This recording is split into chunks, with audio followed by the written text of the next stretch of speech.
Welcome to info TV 210।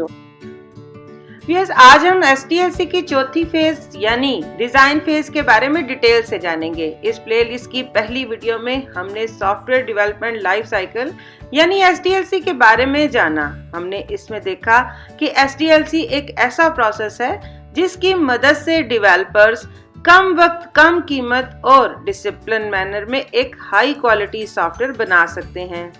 SDLC की 8 phases होती हैं: planning and brainstorming, requirement gathering, requirement analysis, design, coding, implementation या final project presentation और maintenance. इस playlist की दूसरी वीडियो में हमने SDLC की फर्स्ट, सेकंड और थर्ड फेज के बारे में जाना। आज हम SDLC की फोर्थ यानी डिजाइन फेज के बारे में डिटेल से जानेंगे।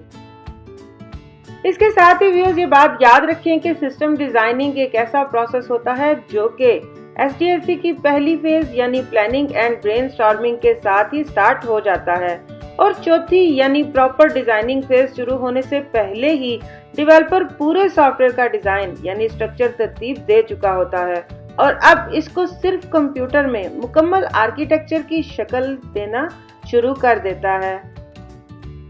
इस फेज में हम एक हाई लेवल डिजाइन क्रिएट करते हैं जो कि सॉफ्टवेयर के ओवरऑल स्ट्रक्चर और आर्किटेक्चर को शो करता है। इस तरह इस फेज में पूरे सिस्टम के स्ट्रक्चर के साथ साथ हमें यह भी पता चल जाता है कि इस स्ट्रक्चर के मुख्तलिफ पार्ट्स आपस में इंटरेक्ट किस तरह करते हैं। इसमें हर कंपोनेंट या मॉड्यूल जैसे डाटा स्ट्रक्चर, एल्गोरिदम और इंटरफेसेस का भी डिटेल डिजाइन क्रिएट किया जाता है। डिजाइन फेज में हम ये इंश्योर करते हैं कि बनने वाला सॉफ्टवेयर प्रोजेक्ट रिक्वायरमेंट्स और ऑब्जेक्टिव पर पूरा उतरे और easy to develop, test and maintain हो। व्यूअर्स, याद रखें कि डिजाइन फेज SDLC के एक इंतहाई अहम फेज है क्योंकि अब सॉफ्टवेयर बनाने का असल काम शुरू हो जाता है। इस फेज में हम मुख्तलिफ किस्म के डिजाइन बनाते हैं। Number 1, system design. ये सबसे अहम और हाई लेवल डिजाइन होता है जो कि हमें ओवरऑल सिस्टम आर्किटेक्चर के बारे में डिटेल देता है कि इसमें मॉड्यूल्स, कंपोनेंट कौन से हैं और इनका आपस में रिलेशनशिप क्या है। सिस्टम डिजाइन ये डिफाइन करता है कि इसके मुख्तलिफ पार्ट्स आपस में किस तरह इंटरेक्ट करेंगे। इसके साथ ही सिस्टम डिजाइन इंटरफेसेस और डाटा फ्लो को भी शो करता है। इनके अलावा ये डिजाइन नॉन फंक्शनल रिक्वायरमेंट जैसा कि परफॉर्मेंस, सिक्योरिटी, रिलायबिलिटी, स्केलेबिलिटी और मेंटेनेबिलिटी का भी ख्याल रखता है। यहाँ पर सिस्टम डिजाइन में हमें एनालिसिस फेज में बनाई गई ER डायग्राम और DFDs और दूसरी डायग्राम से बहुत ज्यादा हेल्प मिलती है।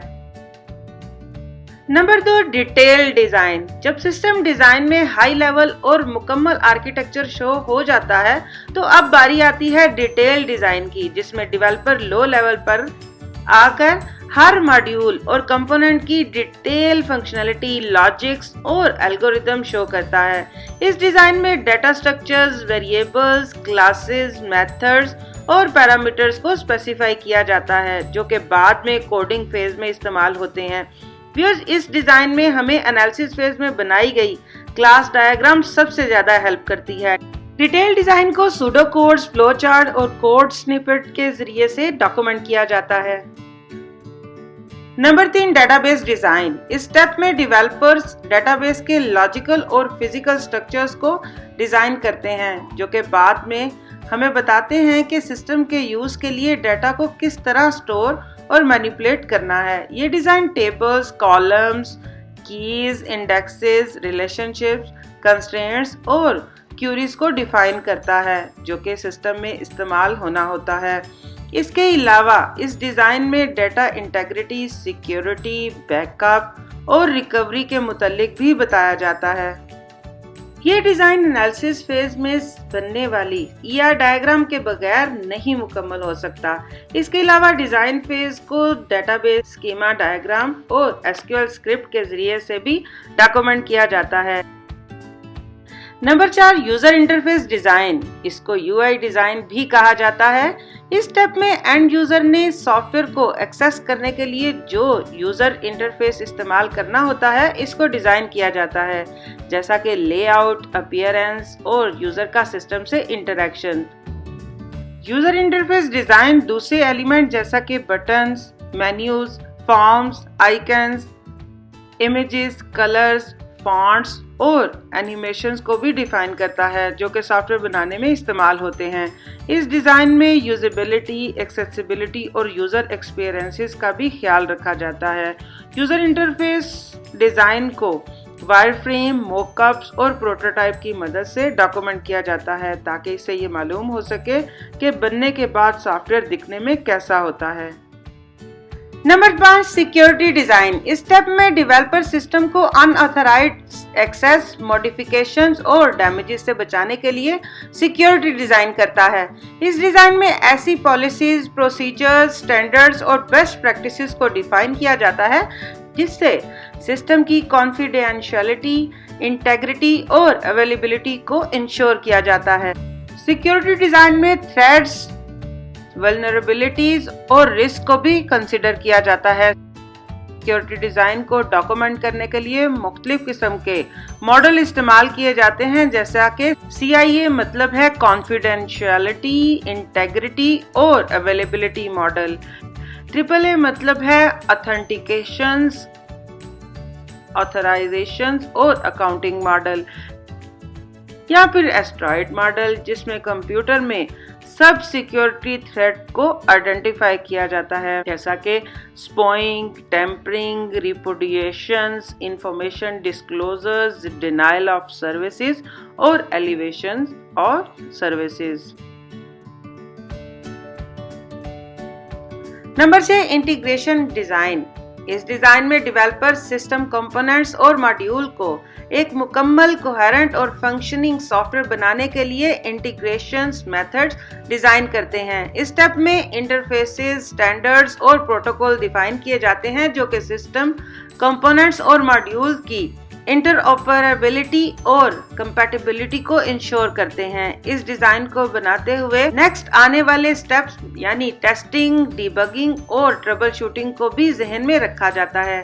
इस डिजाइन को मुख्तलिफ किस्म के इंटीग्रेशन डिजाइन, जैसा कि सीक्वेंस, कोलैबोरेशन और कंपोनेंट डायग्राम्स के जरिए से डॉक्यूमेंट किया जाता है। Number 7, testing design. इस स्टेप में डेवलपर सिस्टम की फंक्शनैलिटी, क्वालिटी और परफॉर्मेंस को वेरीफाई और वैलिडेट करने के लिए टेस्टिंग स्ट्रेटजीज डिजाइन करते हैं। इस स्ट्रेटजी में testing objectives, scope, approach, methods, tools और टेस्टिंग एक्टिविटीज में इस्तेमाल होने वाली टेक्निक्स को क्लियरली डिफाइन किया जाता है। इस डिजाइन में टेस्टिंग रिजल्ट्स को एवेल्युएट करने के लिए टेस्टिंग लेवल्स, टाइप्स, फेजेस और क्राइटेरिया भी डिफाइन किया जाता है। इस डिजाइन को अमूमन टेस्टिंग प्लान्स, केसेस, सिनेरियोज और स्क्रिप्ट्स के जरिए से डॉक्यूमेंट किया जाता है। Number 8, performance design. इस स्टेप में डेवलपर सॉफ्टवेयर की परफॉर्मेंस को मेंटेन और इम्प्रूव करने के लिए मुख्तलिफ मेजर डिजाइन करते हैं। इस डिजाइन में सिस्टम परफॉर्मेंस को असेस करने के लिए परफॉर्मेंस इंडिकेशन मैट्रिसेस, बेंचमार्क और गोल्स आइडेंटिफाई किए जाते हैं। इसी डिजाइन में सिस्टम परफॉर्मेंस को अफेक्ट करने वाले दूसरे परफॉर्मेंस फैक्टर को भी कंसीडर किया जाता है, जैसा कि वर्कलोड, थ्रूपुट, रिस्पॉन्स टाइम और रिसोर्स यूटिलाइजेशन। इस डिजाइन को डॉक्यूमेंट करने के लिए मुख्तलिफ परफॉर्मेंस मॉडल यूज किए जाते हैं, जैसा कि क्यूइंग मॉडल, सिमुलेशन मॉडल और analytical models. Number 9, documentation. Design phase के 9 स्टेप में डेवलपर सॉफ्टवेयर की यूजेज और मेंटेनेंस को डिस्क्राइब और एक्सप्लेन करने के लिए मुख्तलिफ किस्म के डॉक्यूमेंट तैयार करते हैं। डॉक्यूमेंटेशन में user manual, installation guide, configuration guides, trouble shooting guides और ट्रेनिंग मटेरियल शामिल होता है। ये सब एंड यूजर, डेवलपर, एडमिनिस्ट्रेशन और सपोर्ट स्टाफ की हेल्प के लिए होता है। इस स्टेप के लिए मुख्तलिफ डॉक्यूमेंटेशन स्टैंडर्ड्स इस्तेमाल होते हैं, जैसा कि स्टाइल, फॉर्मेट, लैंग्वेजेस, और structure. Number 10, review and approval. इस स्टेप में प्रोजेक्ट मैनेजर मुकम्मल होने वाले सॉफ्टवेयर को रिव्यू करता है और फिर अप्रूव करता है। इस स्टेप में यह देखा जाता है कि बनने वाला सिस्टम रिक्वायर्ड स्पेसिफिकेशन के मुताबिक है, मुकम्मल है, ठीक है, कंसिस्टेंट है और रिक्वायर्ड क्वालिटी का है। इसी स्टेप में मुख्तलिफ स्टेक होल्डर जैसा कि क्लाइंट्स, यूजर्स, स्पॉन्सर्स और सीनियर मैनेजर से फीडबैक, कमेंट्स, सजेशंस और अप्रूवल ली जाती है। यहाँ आपको ये भी बताते चलें कि डिजाइन फेज के इन 10 स्टेप के अलावा नेटवर्किंग डिजाइन और हार्डवेयर यानी इंफ्रास्ट्रक्चर डिजाइन भी तैयार किए जाते हैं। नेटवर्किंग डिजाइन में नेटवर्क इंफ्रास्ट्रक्चर तैयार किया जाता है जो कि सिस्टम के मुख्तलिफ कंपोनेंट को आपस में कनेक्ट करने के बारे में बताता है और साथ ही कम्युनिकेशन एंड डाटा ट्रांसफर को इंश्योर करता है। इस डिजाइन में टोपोलॉजीज, डिवाइसेस, प्रोटोकॉल्स और सिस्टम में इस्तेमाल होने वाली सर्विसेज को डिफाइन किया जाता है। इसी डिजाइन में बैंडविड्थ, लेटेंसी, रिलायबिलिटी और स्केलेबिलिटी को भी देखा जाता है। नेटवर्क डिजाइन को अमूमन मुख्तलिफ नेटवर्क डायग्राम्स के जरिए से डॉक्यूमेंट किया जाता है जैसा कि लैन, वैन या वीपीएन। इसी तरह व्यूअर्स, हार्डवेयर डिजाइन में सिस्टम, हार्डवेयर, इंफ्रास्ट्रक्चर, रिसोर्सेज जो कि सॉफ्टवेयर ऑपरेशंस एंड मेंटेनेंस में यूज होते हैं, इनको डिजाइन किया जाता है। इस स्टेप में सिस्टम में यूज होने वाले server, storage, processors, memory, powers, cooling और बैकअप सिस्टम्स को डिफाइन किया जाता है। इस डिजाइन में कैपेसिटी, परफॉर्मेंस, अवेलेबिलिटी और कॉस्ट के एस्पेक्ट को भी देखा जाता है। इस डिजाइन को अमूमन हार्डवेयर स्पेसिफिकेशन के जरिए से डॉक्यूमेंट किया जाता है जैसा कि सीपीयू, रैम, एचडीडी और एसएसडी। यहाँ पर एक बात याद रखें कि डिजाइन फेज के बाद सॉफ्टवेयर की एक्चुअल डेवलपमेंट स्टार्ट हो जाती है। थॉरो प्लानिंग एंड डिजाइनिंग से हम इस बात को यकीनी बना सकते हैं कि हम कॉस्टली रीवर्क से बच सकें और इस बात को यकीनी बना सकें कि बनने वाला सॉफ्टवेयर अपनी इंटेंडेड पर्पस एंड ऑब्जेक्टिव को मीट करे।